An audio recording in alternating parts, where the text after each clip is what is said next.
Pertama saya menghimbau warga sini itu untuk tidak banyak aktivitas di luar. Toh misalkan ada terpaksa di luar, ya sesuai syarat pemerintah menggunakan masker. Itu pertama. Kedua, kita lakukan penyemprotan disinfektan. Utamanya itu.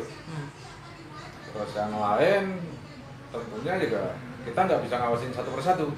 Tentunya dari anjuran-anjuran pemerintah lewat kelurahan dan lewat RW-nya, ya kita lakukan secara swadaya melakukan penyemprotan disinfektan.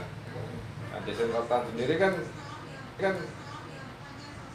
banyak sekali yang menggunakan bahan cair yang lain seperti detol atau mungkin cairan yang lain. Kalau saya kemarin kebetulan pakai disinfektan sama detol, itu aja.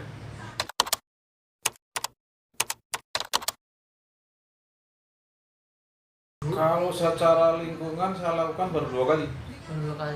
Itu ya anak sendiri yang melakukan, itu baru 2 kali. Gitu loh.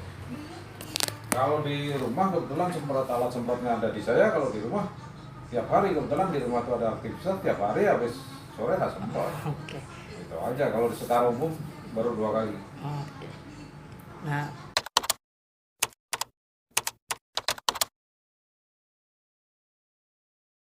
kalau itu ada sih, pertama di jam-jam tertentu malam itu sekarang ini di sini tuh udah sepi, pedagang juga udah nggak seperti biasanya. Sampai pada pedagangnya sendiri banyak keluhan karena juga kalau udah malam dikit udah gak ada yang beli.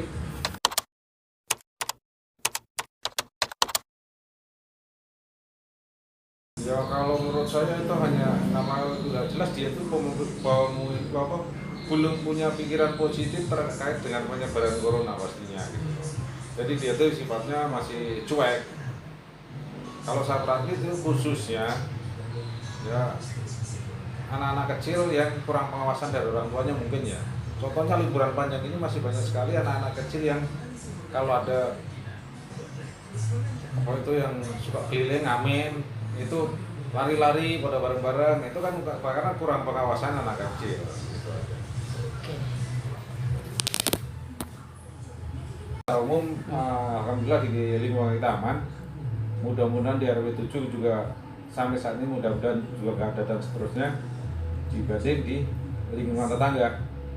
Contoh di lingkungan tetangga kita udah 2 lingkungan kita 3 orang lagi kena. Cipinang Besar Selatan 2 orang, tetangga kita di daerah RW 1 juga ada yang kena dan beliaunya meninggal.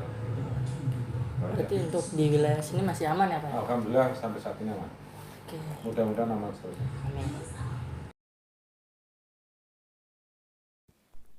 Sebenarnya kebijakan yang dilakukan pemerintah udah cukup baik ya kalau menurut saya.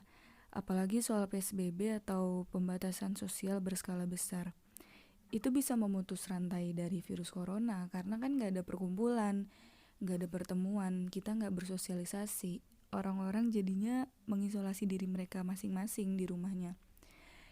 Tapi ada masalah baru yang timbul dengan kebijakan ini, terutama untuk kalangan-kalangan yang memang pekerjaannya harus berada di luar rumah. Contoh saja pedagang kecil, pedagang kaki lima, atau petani. Jika mereka tidak keluar rumah, maka perekonomian mereka nggak berjalan dong, nggak ada pemasukan. Harusnya ini juga jadi pertimbangan untuk pemerintah. Harus ada kebijakan lain yang bisa membantu mereka. Terus untuk masyarakat yang masih bandel keluar rumah, itu miris sih, karena harusnya kita bisa merasakan gimana rasanya jadi dokter yang nanganin pasien-pasien corona. Harusnya kita bisa saling bantu. Sebenarnya dengan kita di rumah aja itu kita udah cukup membantu, sangat membantu untuk memutus rantai ini, memutus rantai virus corona. Jadi saya agak miris sih, agak sedih ngelihat masyarakat yang masih bandel berada di luar rumah. Harusnya itu bisa dikurangin. Sebagai warga negara Indonesia yang baik, kita seharusnya mengikuti anjuran dari pemerintah untuk selalu berada di rumah saja. Karena pemerintah pun sudah melakukan yang namanya PSBB atau pembatasan sosial berskala besar. Ataupun nantinya kita diharuskan keluar rumah, pemerintah sudah menganjurkan yang namanya memakai masker. Saya Aditya Nanda Firdaus melaporkan.